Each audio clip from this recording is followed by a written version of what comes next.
Windy Bill here. We decided to drive through Artist Pallet. So we're going to drive through and I'm going to film as we go.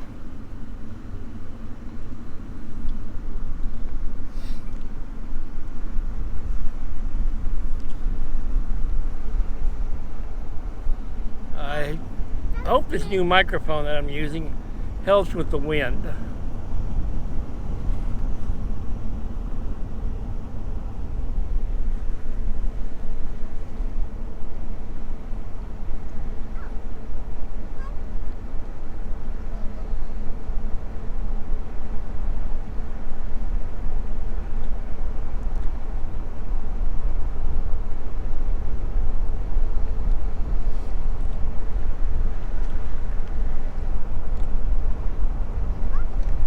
Look at all the beautiful colors. As you get further up in here, you get greens and pinks and reds and yellows.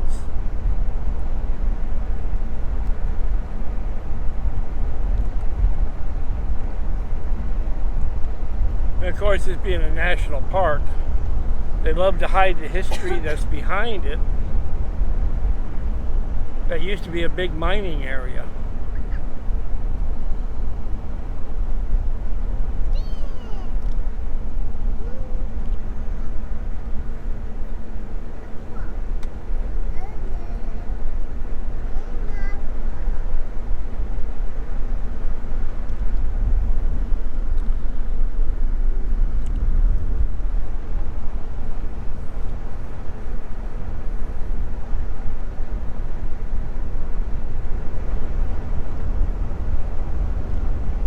One-lane road that goes through here. It's one way.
Low voice. Thank you. I'm filming.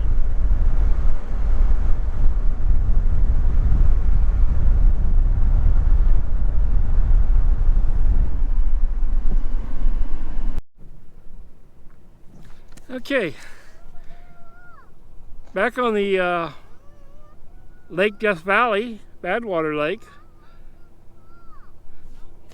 This is about the best view that we're going to get of it without hiking several miles. You can just see how far it goes down there.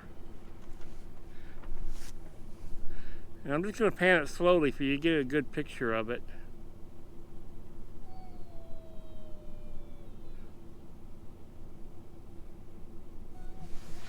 A lot of water.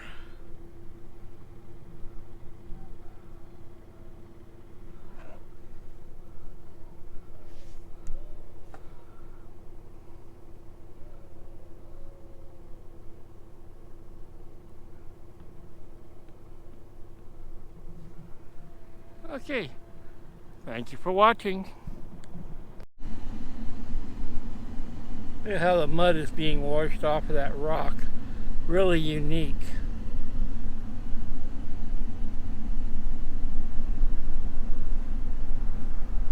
Artist Pallet is an amazing area.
little caves all the way up there. Little gas bubble caves. You got the pinks and the greens. And you got another dip.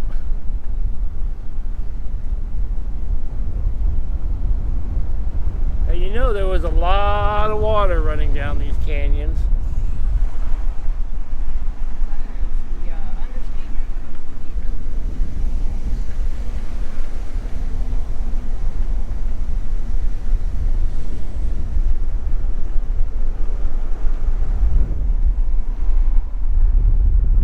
Ways up here a little bit, we'll have some really spectacular views.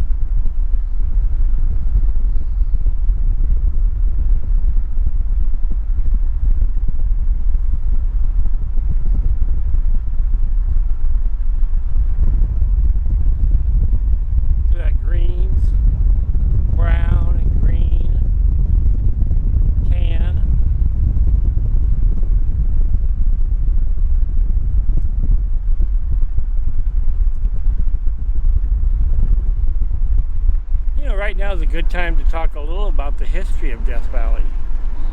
Why do we have Death Valley National Park? People think, well, the government came in here and seen such a beautiful place and wanted to make it. No. Our government really could care less about this place back then when it was started.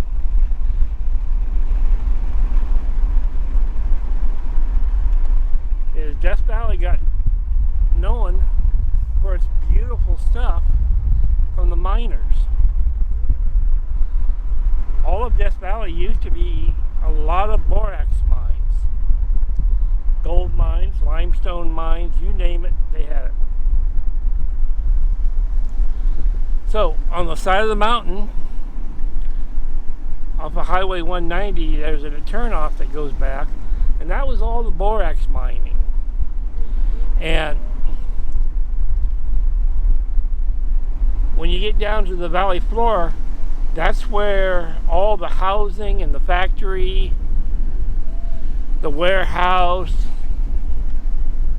where the miners lived, most of them.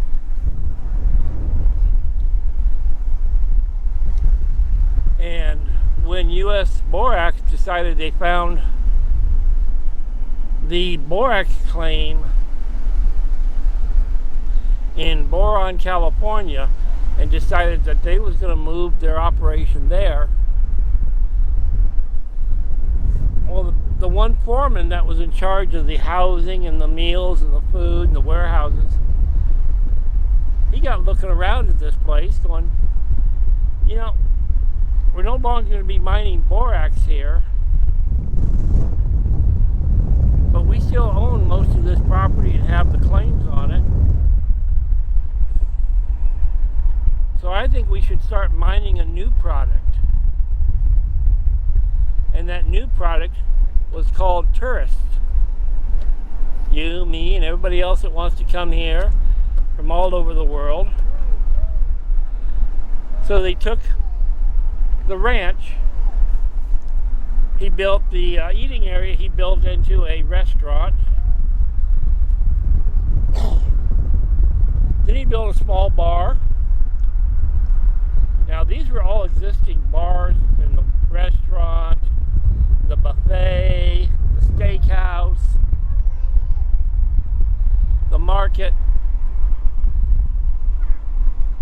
He used all the existing buildings. You know, they framed them in better, divided them up, plastered the walls, and he started running a tourist business. We still had the train running Tonopah Tidewater Railroad was still running.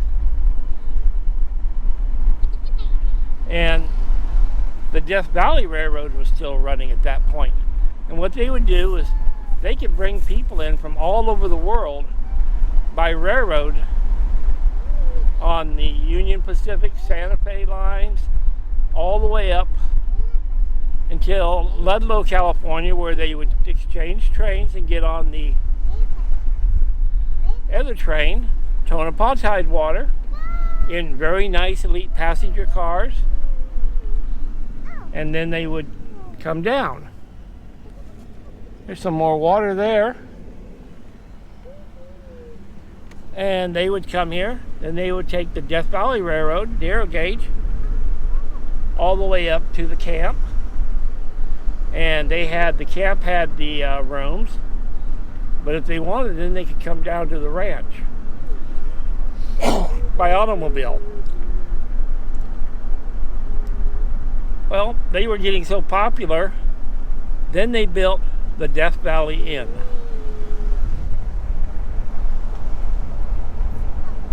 And the Death Valley Inn was a resort. There was no two ways about it. When they built it, luxury was the number one thing they wanted. Oh, look at the greens up at the top of that mountain. Luxuries were the number one thing. I've stayed there before, some of the nicer rooms, and it was beautiful.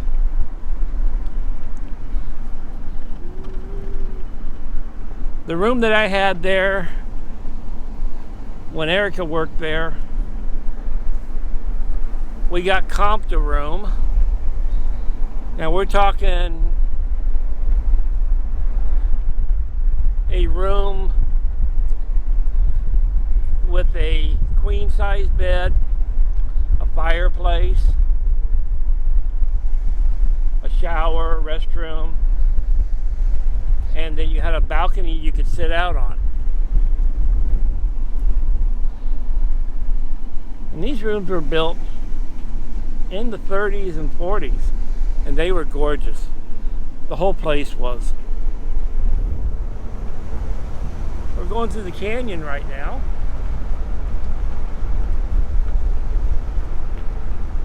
I'm not as loud as because I got the whole camera sticking out the window.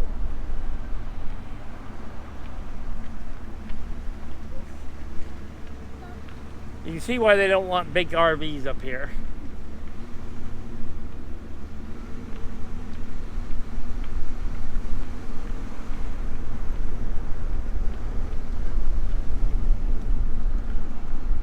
And when they got the inn finished, they were very smart.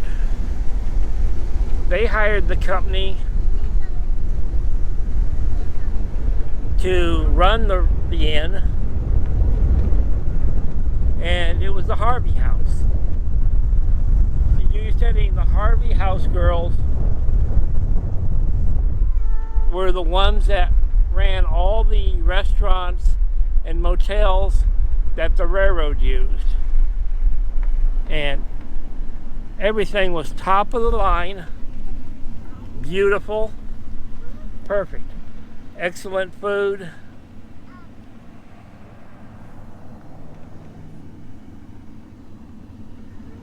And finally, after years, the corporation that owned Harvey House bought out the inn and the ranch. And they turned it into Death Valley Resort. Now, Death Valley wasn't a national park yet. It was nothing.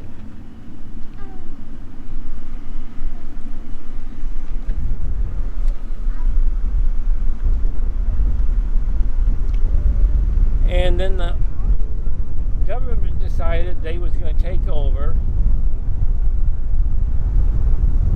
And it wasn't a national park, it was a national monument. It turned into Death Valley National Monument. Now in a monument, mining is still allowed. Going off-roading was still allowed.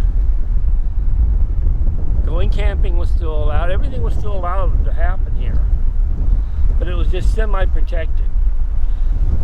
It's like you had somebody overseeing it.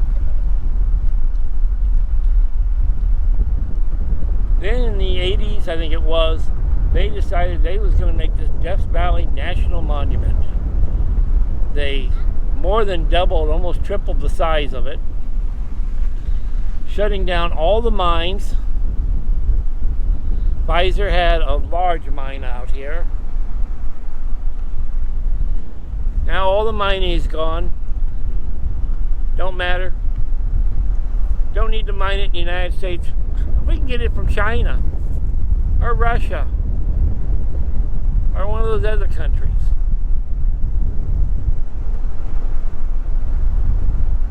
Oh, look at the beautiful green up in that canyon. Some gorgeous copper minerals there. Yes.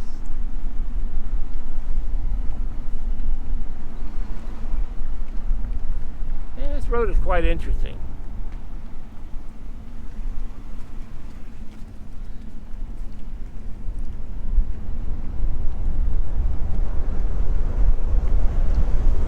And so when they enlarged it, they kicked all these mines out, kicked out all the people. Thousands of jobs disappeared. But Harvey House,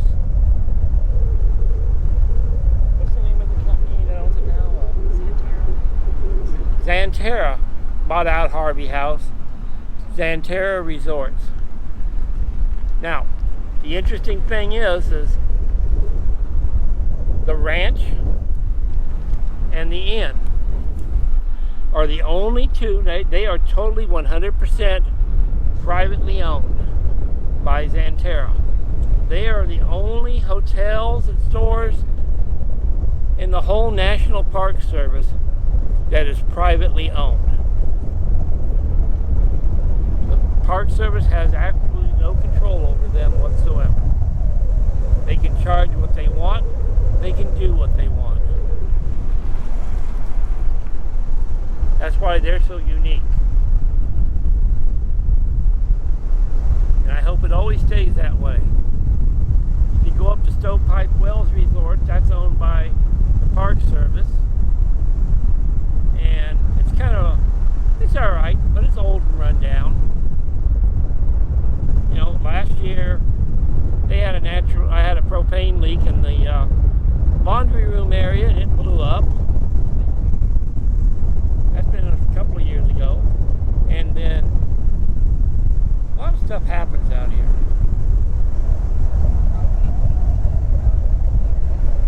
Yeah, and then a propane leak happened at the laundry room area for the resort, and that burnt to the ground.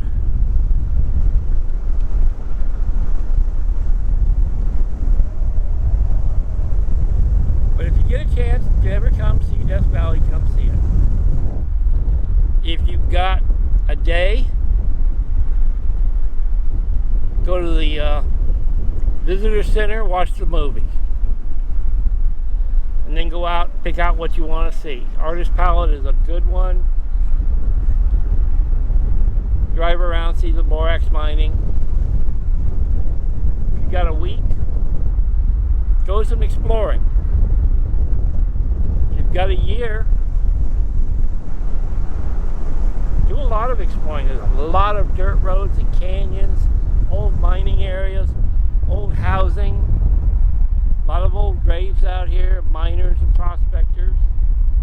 And you can find most of them. Or, if you've got your whole life to explore this, yeah. I've been doing it for going on 68 years. My dad was pretty much a prospector on weekends, and we'd come out here and go everywhere. We knew everybody. We knew all the old miners. The kids knew everybody. I'm the only one in my family that didn't. get to meet Death Valley Scotty, only because he died about 2 months before I was born. So when they brought me up here, there was a notice on the wall saying that he had passed away.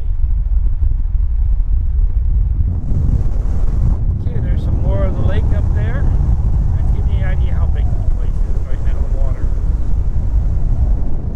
Okay, this is the end of Artist Pallet.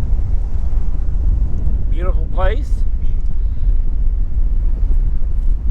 I want to thank you for watching, like and subscribe, and everybody have a great day.